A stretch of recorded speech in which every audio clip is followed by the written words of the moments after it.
Muy buenas tardes, damas y caballeros. Sean ustedes bienvenidos a esta presentación de Apropiación Indebida, primera novela de Lena Andersson que se publica en español.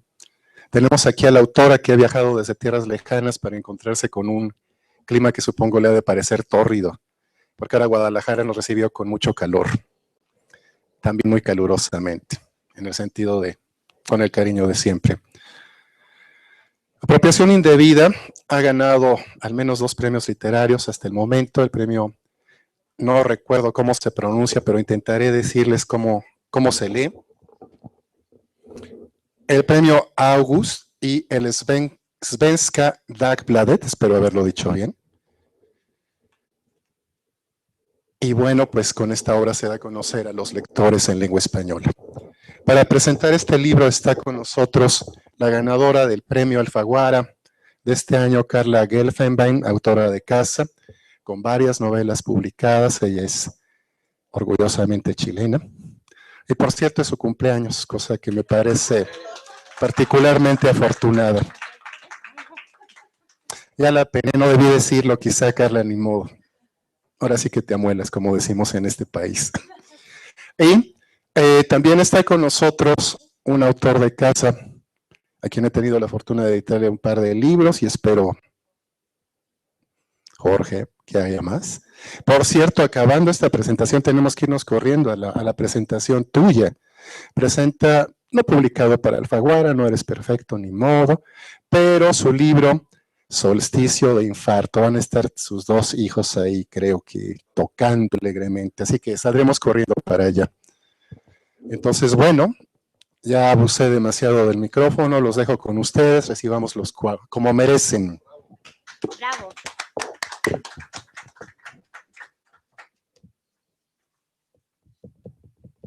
¿Quién empieza? Ah, yo. Ok. Bueno, ¿se escucha? Me acaba de pasar algo increíble. Llevo una semana escribiendo la presentación y se murió mi iPad. It died. Yeah. Well, doesn't matter. Porque la verdad es que tengo muy claro de todas maneras, lo había escrito de una manera muy linda, ¿no? Para honrar a Lena. Y no va a salir tan lindo, pero las ideas las tengo muy claras. Básicamente, este libro, el libro de Lena, es uno de esos libros que me hubiera encantado escribir. Y no me ocurre mucho, digamos. Es de esos, hay libros que te pueden fascinar, que pueden iluminarte ciertas áreas de la vida, o tu prosa puede encandilarte de una cierta forma, pero no necesariamente es un libro que a ti te hubiera gustado escribir. Y este, de verdad, es un libro que me hubiera gustado escribir en todos sus aspectos. Es un tema que evidentemente es un tema que no es que se me sea cercano a mí, es cercano a todos, ¿no? El amor, y el amor no correspondido. Creo que es muy difícil que alguien en la vida, en la historia de la humanidad, no haya pasado por la experiencia de un amor no correspondido. El tema me parece de esos temas universales, que de hecho, bueno, Ovidio, ¿no? Viene hablando de estos mismos temas, ¿no? Y así, a lo largo de la historia de la literatura es un tema que ha sido revisitado una y otra y otra y otra y otra vez. Y sin embargo, a pesar de eso, a pesar de que es un tema, o a raíz de eso, no sé, Lena tiene una mirada absolutamente fresca, ¿no? Una mirada absolutamente particular. Y esta mirada está compuesta de varios elementos. Yo diría, para empezar, que es una mirada profundamente femenina. Quizás alguien podría no estar de acuerdo conmigo. ¡Ay! Volvió. Ya volvió, pero bueno. ¿Me esperan un segundo? ¿O no? Sorry.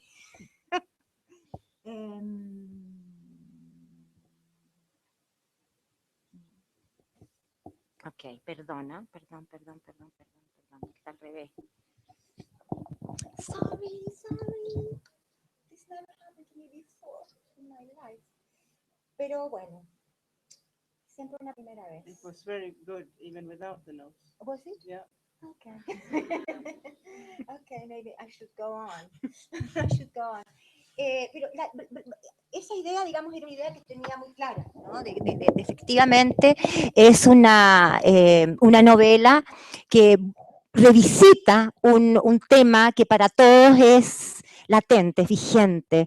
Hemos pasado por él y si no han pasado van a pasar por él antes de que se mueran, se los aseguro.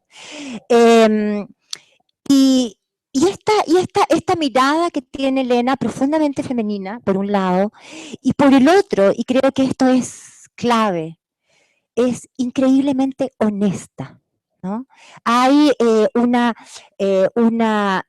forma como descarnada y honesta, en la cual no escatima en incluso este personaje femenino que uno, no sé si esa es una pregunta que después yo le puedo hacer a Lena, cuando uno tiene un personaje femenino como escritora, siempre tiene ese temor de ser de alguna manera relacionada con ese personaje femenino. Y Lena no tiene ningún tapujo en mostrar los aspectos más miserables, ¿no? Y más difíciles de lo que significa ser una mujer enamorada en un amor no correspondido. Ahora voy a tratar de volver a... porque eso lo estaba inventando. Ok, aquí estamos. Here we are. It's just that I work so hard. It works. Ok, apropiación indebida está llena de observaciones increíblemente certeras, reales, humanas, pero la que lo hace, creo que lo que hace muy particular este libro es de que podríamos decir eso de muchos libros que hablan del amor, pero Lena nunca cae en lugares comunes. Siempre, yo de hecho leí el libro y está entero marcado. Marqué algunas cosas que quiero que comentemos con Lena, pero me costó mucho elegir, porque está entero marcado. Porque cada una de las frases y de los pensamientos que aparecen en la novela tocan alguna fibra del ser. Ahora, hay otro aspecto que a mí también me pareció muy notable, es que apropiación indebida es además el retrato de un espécimen muy particular de hombre, ¿no? De un espécimen masculino, diríamos. Ese tipo de hombre que está imbuido en sí mismo y en su obra, aquella que supone dejará como legado al mundo, ¿no? Esa suerte como de soberbia en la cual, que creo que es bastante masculina, de abocarse a un trabajo que está seguro va a permanecer por el resto de los tiempos de la humanidad. Es un hombre vanidoso, cuyo ensimismamiento, diría yo, que en suma lo hace bastante incapaz de amar. Es un tipo de hombre que le teme al compromiso emocional con el otro, porque esto significaría coartar su libertad, que según entiende es la esencia de su valiosa obra creativa. Pero es un tipo de hombre cuya sensibilidad resulta increíblemente atractiva para las mujeres, que andan en busca de una contraparte sensible a quien admirar. Por eso los escritores hombres tienen tanto éxito entre las mujeres. Y a su vez ser admiradas por él. Un tipo de hombre que toda mujer está segura podrá salvar por la fuerza de su amor. Apropiación indebida es, como dije, un viaje conocido, ¿no? Pero recorrido por esta mujer que es Lena, que ha tenido la valentía, la lucidez, o yo diría incluso la desfachatez de levantar el tapete y de escribir sin concesiones lo que encuentra debajo del tapete, lo que nadie quiere mostrar, lo que se supone que no se debe mostrar. Y básicamente yo declaro, y aquí termino con esta pequeña introducción porque yo quiero que hable Lena, le voy a leer unos pasajes de su novela que a mí me gustaron muchísimo para que ella los comente, pero quiero terminar diciendo que declaro Apropiación Indebida como una lectura absolutamente obligatoria para todo quien está dispuesto a amar.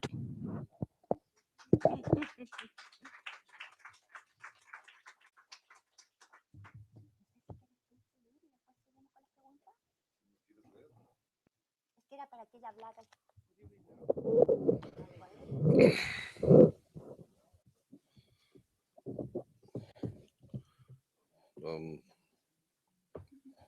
I'll speak in English first, as a way of honoring you, because this is an important event for readers in Spanish. But you wrote this book in your own language, and I think it's important that we understand ourselves in this sense. All words have at least two meanings. And when I read your book, I couldn't get that out of my head. I asked myself, well, she wrote it in Swedish. She's probably been translated to English or German or I don't know what. I can't imagine what this novel sounds like in Chinese. I don't know what the Chinese word for love is. But I read you in Spanish. My native tongue is English, and this is not the first time I present a book in English in Guadalajara, but it is one of the most intimate or significant times I've done this. So the next part of my speech is going to be in Spanish, if you don't mind. I don't mind. Acabo de decirle que no entendí nada de su novela, porque la leí en sueco y yo no hablo sueco. A ver, yo he estado 2 veces en Suecia. Estuve en Estocolmo.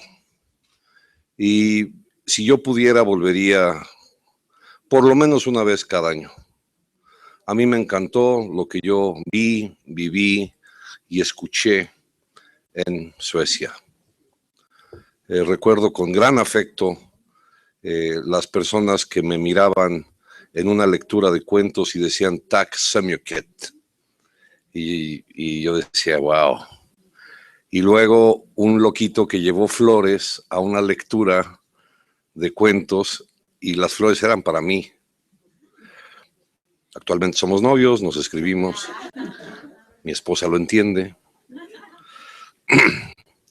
Entrando en materia, lo que sí le dije es que la novela pensé cómo se escuchará en inglés. No sé cómo se escuchará en otro idioma, pero me tocó leerla en español. En un momento en el que durante los pasados meses particularmente he estado pensando que las palabras tienen al menos 2 maneras de decirse o significados incluso. La palabra principal de esta novela, como ya lo dijo Carla con gran acierto, es la palabra amor. Pero lo que se filtra entre líneas es la diferencia de la palabra amor con otra cosa que en inglés se llama infatuation y que en español no significa lo mismo la infatuación a infatuation. En español, la palabra que tiene la misma raíz y básica etimología, en español lo que quedó fue la asignación a los fuegos fatuos, es decir, a lo que arde y se quema muy rápidamente. Es decir, lo que no llega a ser llamarada. ¿O acaso es una llamarada pero de petate? A ver, traduce eso.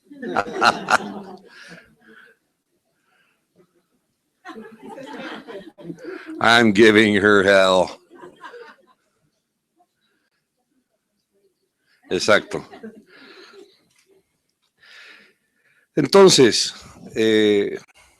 Yo, cuando estaba leyendo la novela, pensaba en que es inevitable imaginar el cotarro que se armó en torno a la palabra amor. Es decir, ¿realmente puede llegar a ser amor la infatuación? Entendido en inglés, la infatuación es una obsesión. Y hay más de un párrafo de esta novela en donde en realidad lo que somos testigos es de una rara obsesión rayana en la enfermedad, en lo nocivo, quizá incluso lo maníaco. Y la única manera de que yo logré descifrar a mi manera la novela que tú escribiste es que yo creo en el azar. Es decir, el detonante de la historia para que cuaje está en el azar. Está en el azar de una poeta que da una conferencia sobre un hombre que está sentado entre el público. Ahí a lo mejor no es tanto el azar, porque es evidente que si va a dar una conferencia sobre un hombre, es muy probable que esté ahí. Hasta ahí estamos de acuerdo.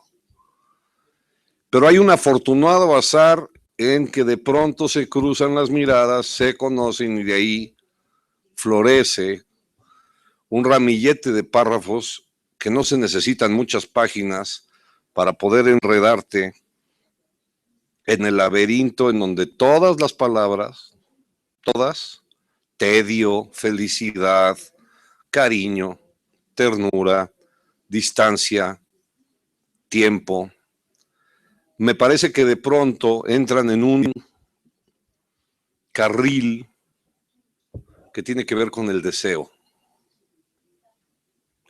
El deseo, además, como contraparte opuesta a la memoria. La memoria signada a la vida que uno llevaba hasta antes de sentir que se ama. Y eso que sabemos que podría ser a partir de que amamos, es deseo.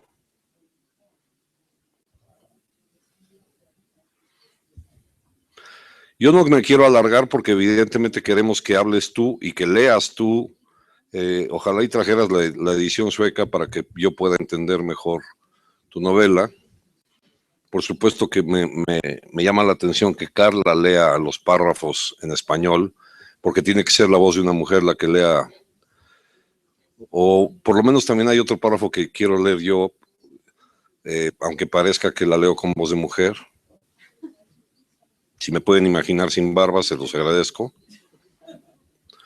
Pero por otro lado, antes de terminar, quiero agradecer que hayas hecho público un recuerdo tan íntimo como el día en que fui a escuchar tu conferencia, en la que tú hablabas sobre mí y me cambió la vida.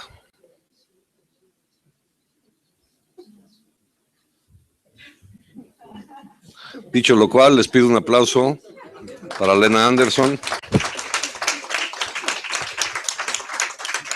Y tú ya tienes escogido lo que vas a leer. Entonces lee tú primero y luego yo voy a leer sin barba. Mi idea es de leer unos párrafos muy pequeños para que Lena los comente, ¿no? Que diga lo que le parezca a ella.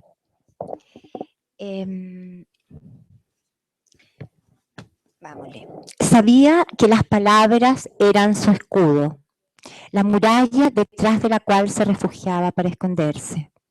También sabía que las palabras no podían lograrlo todo, por mucho que ella se empeñara. Un poco de torpeza verbal la habría favorecido sexualmente, dado que entonces también el cuerpo habría tenido que trabajar un poco. Pero las palabras siempre estaban ahí para sustituirlo. Con las palabras todo resultaba más sencillo, más a mano.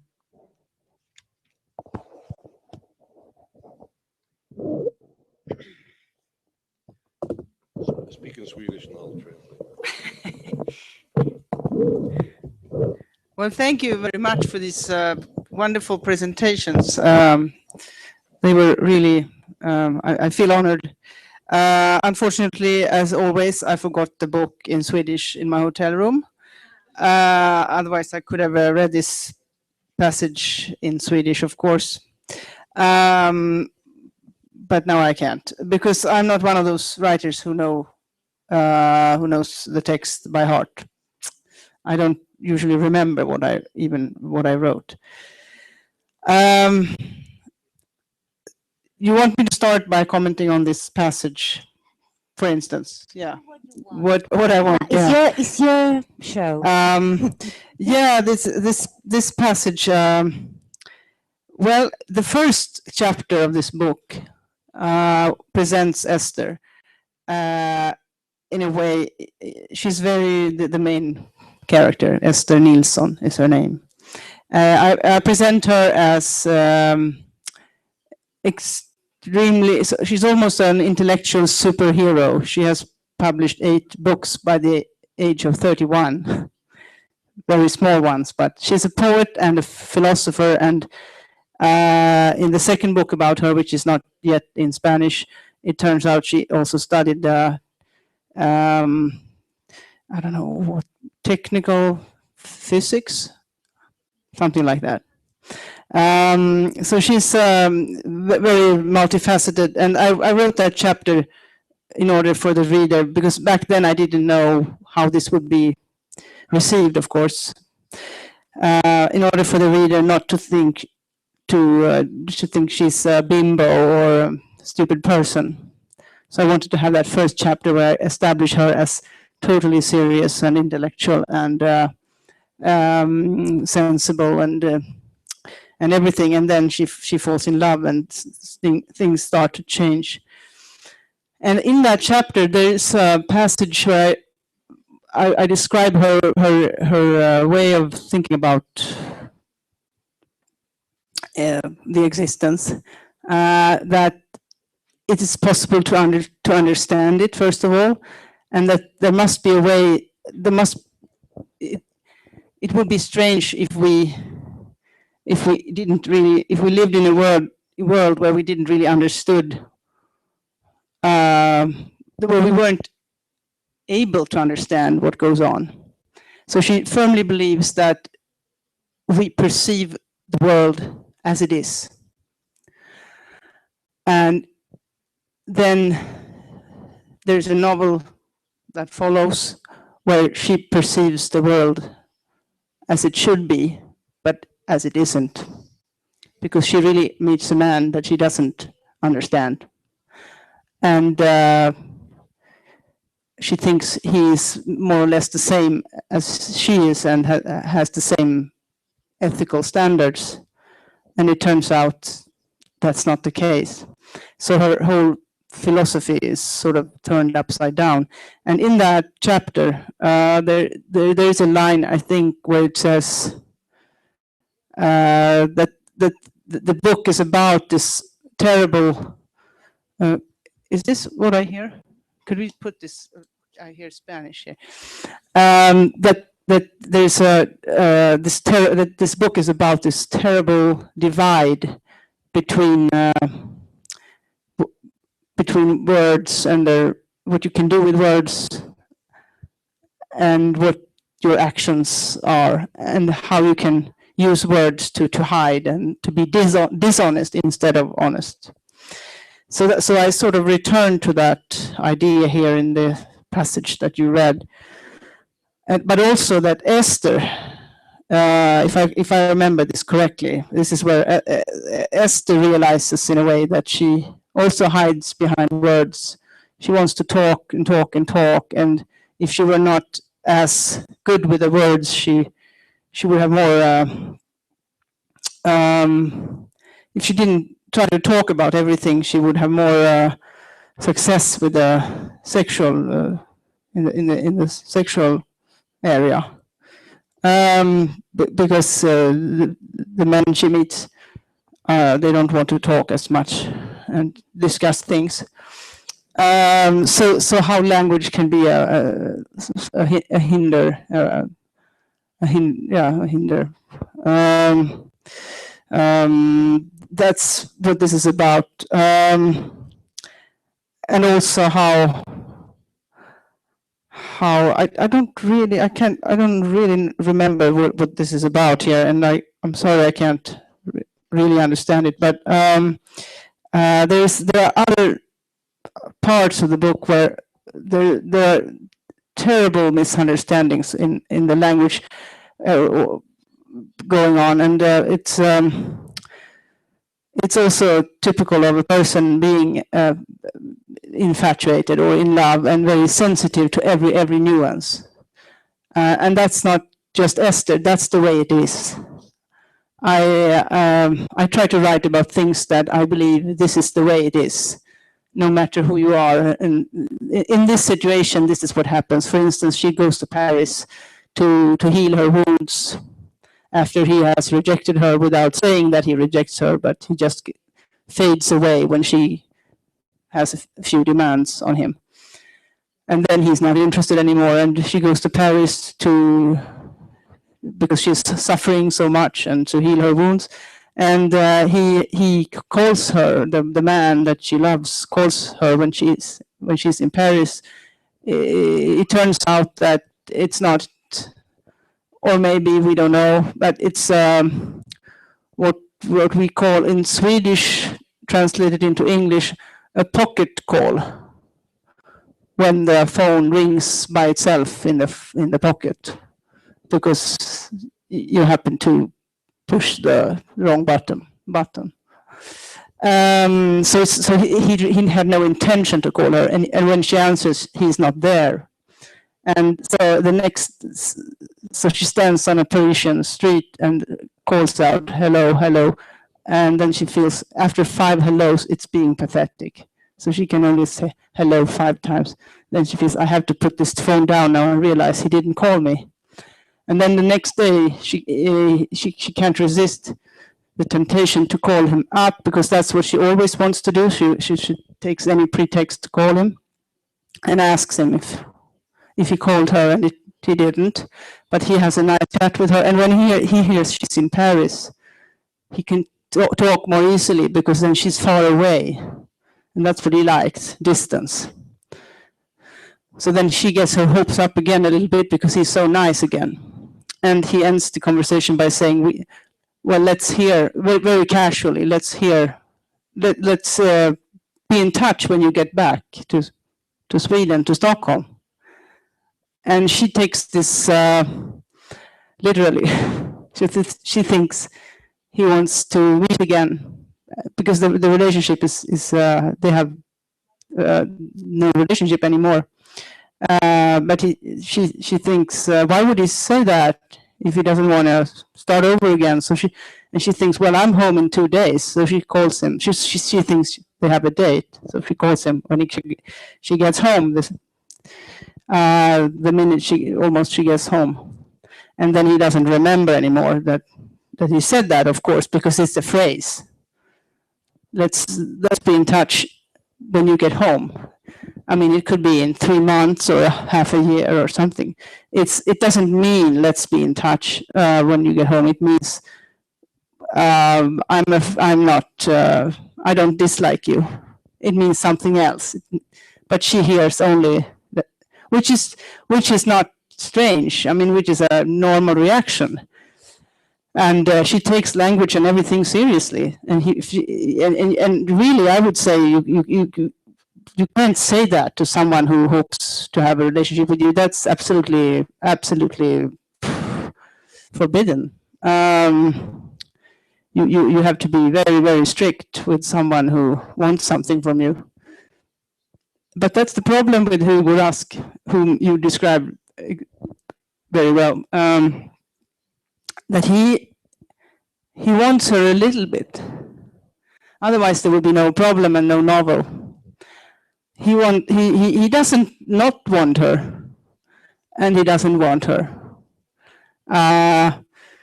He wants to have the admiration. It's not really. I didn't want to write it as admiration from below. I mean, it's not. It's sort of an equal or mutual admiration. She wants like you respect each other in a relationship. She's totally. She would never consider herself below him in any way. And as you said, he doesn't know really what love is, and Esther doesn't understand how you cannot know anything about that. Why would you even be an artist if you don't know what love is? Yeah. I wanted to read a paragraph. I think you need. I wanted to read a paragraph that I think has to do with what you're saying, because there's a difference between loving and wanting to love, right? There's a difference between wanting to write a book and once you wrote it. For example, you just said you're the type of writer that once you wrote a book, you don't necessarily remember what you wrote. You don't know it by heart. So you have no problem with that. No. But other obsessive writers that are walking over there, there's a lot of clowns over there that know by heart what they wrote. And they suspect you know by heart what they wrote. In the relationship established between Esther and this ghost, there is something in demand, right? And that's why I wanted to get to this paragraph. I'll read it in Spanish, and then I'll read it in English. You want it in English or in Swedish? La fortaleza y... it hasn't happened. Oh, no, but it doesn't have the 105. Just imagine it has 105. La fortaleza y la habilidad inspiran admiración, pero no amor. Lo que infunde amor es la fragilidad humana, las grietas que llevamos dentro. Pero la fragilidad por sí sola no basta, debe completarse con autonomía y una cierta capacidad de reflexión crítica sobre uno mismo. Las grietas despiertan ternura, pero tarde o temprano aquello que produce ternura acaba engendrando agresividad. La menesterosidad pura es, a causa de su impotencia, tan imposible de amar como la fuerza bruta. It's strength and ability, what she flaunts, what she's done all her life. But that doesn't transpire love, according to you and according to reality. Okay, so love comes from the fragile cracks in the soul. So what's the story here? How did you get to write that? What happened? I think that was something I discussed many times with a very good friend of mine. She often says that admiration is not something. Admiration for someone doesn't elicit love. So it's the other way around, and we discussed it, and I think we had probably discussed that when I wrote this. I talked to her almost every day, and that's very true. I thought what she said, and you sort of sometimes can't stand people who you admire in a way, because and that's why this is like a law of nature, as everything is. That a very potent, powerful person can inspire admiration, but he or she needs to have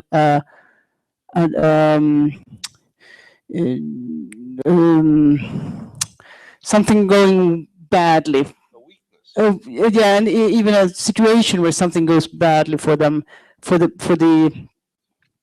other people to almost to stand them and to put up with them and to also really love them. I mean, it goes for like football players. We have a famous football player in Sweden, Zlatan Ibrahimovic. You know? But he was really exactly. What happened to him was that he was a fantastic football player, and then he went to Real Madrid. Barcelona, and he failed. Now he plays in Paris, but in Barcelona he didn't succeed. He was not. It was not his thing, and he had a problem with the coach, and And something happened with him there. He sort of became almost humble, and everybody after that, everybody loved him. He went back to Italy and then later to Paris, and that was what was needed for people to both to stand him, to put up with him, and also to extend their open their hearts, because he had showed a weakness and yet he was still strong. And because people must be human for us to be able to love them. Otherwise we fear them like people fear God because he has no flaws. But maybe they love Jesus because he has, like, seems to have a few flaws. Yeah, exactly. So that's why it's needed. I mean, this is a law of nature, I would say. And that's what this passage is about. And Esther is too strong. I mean, they can't stand her. It's quite significant that you say that here, because every year when I come to the book fair, I say this. It has to do with literature. This book fair is a demonstration that we can admire, we can profoundly admire writers who we will never love. I would not have been a friend of Dickens or Ibsen. If I had met them, probably we wouldn't hit it off, right? But on the other side, there are a lot of writers that I profoundly love as friends, but I can't admire their work. Now, what happens every year is that occasionally those things combine. There are instances where admiration can also coexist with love. But you need a crack. But then you need a little crack, just a little crack. It can't be too big, because then the admiration goes over in familiarity breeds contempt. Where you don't see the person at the right distance, and you sort of underestimate them instead. So this is really fragile. And Esther, has to do with your passage, that she talks and talks, and she thinks this will present her to Hugo, and it doesn't. He just gets tired, and well, he likes it, it's interesting, but he doesn't get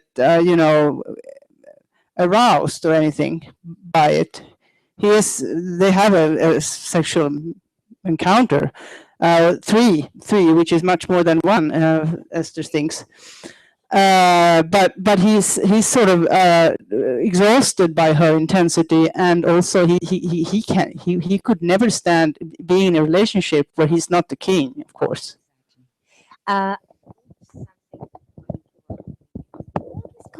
Is it there? Yeah. Perdón, voy a hablar en español para... hay un elemento que no, como perdí el texto, que no comenté, porque es muy interesante en el texto de Lena, que usa una tercera persona casi decimonónica, ¿no? Es una tercera persona que está por encima de Esther y puede ver lo que ella no ve. ¿Ya? De hecho, el pasaje que hemos leído ambos es esa tercera persona.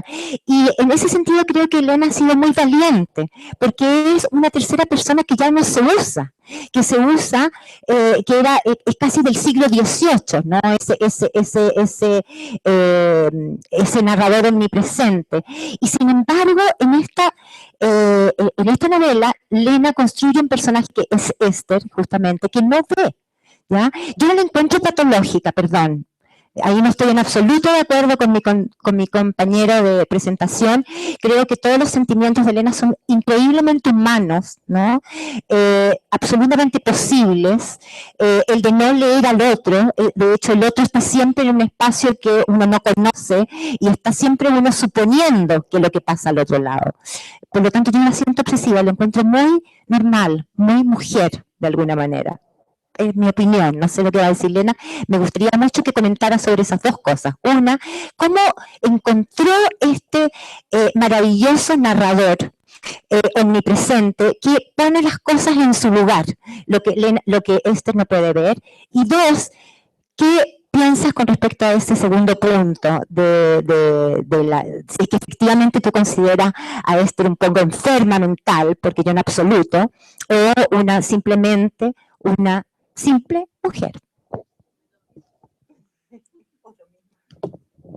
Yeah, I'm glad you asked these questions. That's interesting that you say that we don't use the third person anymore, because I use it all the time, and that is from the. You said 18th. No, you said 19th century. No, yeah, I'm talking about the narrator who knows more than the protagonist. I know what you mean. It's not just the third person. Exactly. You mean the what they call the Omnipresent. Omnipresent, Exactly. like Henry James. Yeah. Exactly. Yeah, exactly. And I read a lot of Henry James, and I like that omniscient narrator where it's appropriate, of course. And also, I sort of reject the idea behind not being able to write in that way, because we live now in times where you cannot write about this certain group of people. You cannot write about anybody except yourself, and in the end, people, the only thing they can do is publish their own diaries, which is a terrible evolution of literature.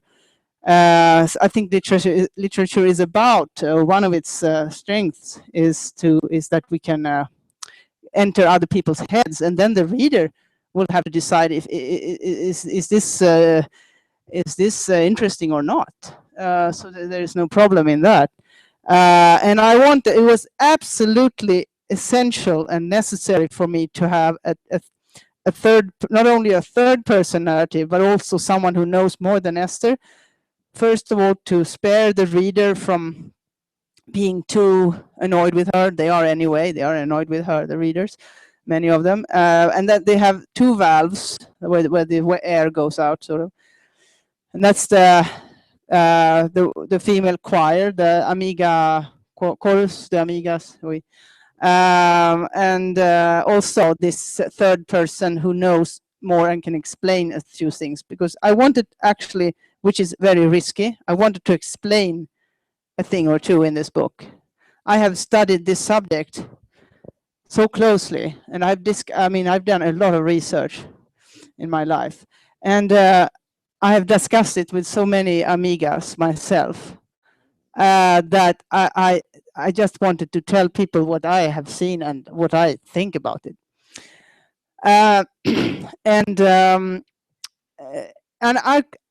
You might think that Esther's this better part of Esther, this narrator who knows more or understands more. She even understands Hugo Rask's perspective now and then. It could be Esther when later on, when she comes to her senses again and realizes what went on.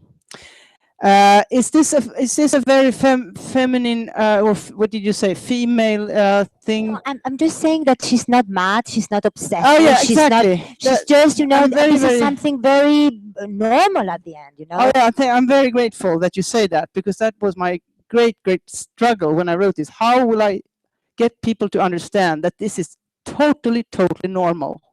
This is what happens. I mean, this is what you do, and the reason people think she's crazy, and they say, I get so annoyed with her, but I recognize myself. I mean, that's very interesting. Is because this is what people do, but they think, no, I didn't really do that. And it was in my youth, it was before I was young, I was stupid. No, I didn't do that, really, almost not. So this is sort of shameful for people. So she's definitely not crazy. She's not even obsessed. She's made to be obsessed because of the ambivalence of the male character, and because she has too high hopes, and because she takes this subject too seriously. She's absolutely too serious for him and too serious for her own good, and a little naive maybe, but that's what happens. And when you hope for something to happen, you will act as if you will look crazy, because whenever something is really important to a person, that's what's close to obsession. When it's because it's important to her, and it's not important to anybody else. And that's why it looks mad. But her reactions are completely rational even, and very, very universal. My intention was not to write about a mad woman. We have had enough of that. It was the other way around, to write about someone, or to show why people who behave like this and do these things in very earnestly and with sincerity, why they are looked upon as crazy. It's because they take love seriously. And you can never translate that to other people. You can never get them to understand it when they're not in the story themselves, because other people's love affairs are banal. Your own love affairs are totalitarian. They occupy you, they invade you, you don't care about anything else. So that's how it is. And then you can make a sensible decision. I will never get this close to anyone because it hurts. I will never, it's banal. I've seen enough of it. I've read books about Esther Nilsson. I won't have it. But that's a decision you make to keep this at a distance. Once you let that distance go, you're vulnerable for this to happen. Would you disagree with this? No, of course not. Good. I'm saying the same thing, and there's no explanation for the disagreement. I mean, it's exactly what I said. It has to do with words and what they mean. Lamentablemente hay una tiranía con la hora. Los invito a que compren el libro. There's a tyranny with the minutes here. I'm inviting the public to buy your book, to read your book. We hope you are translated every year and that you come back every year. You're a magnificent writer and it's a privilege to know you. Congratulations, y les pido un aplauso para Lena Andersson. Thank you. I have to leave. Thank you. Pleasure. Thank you.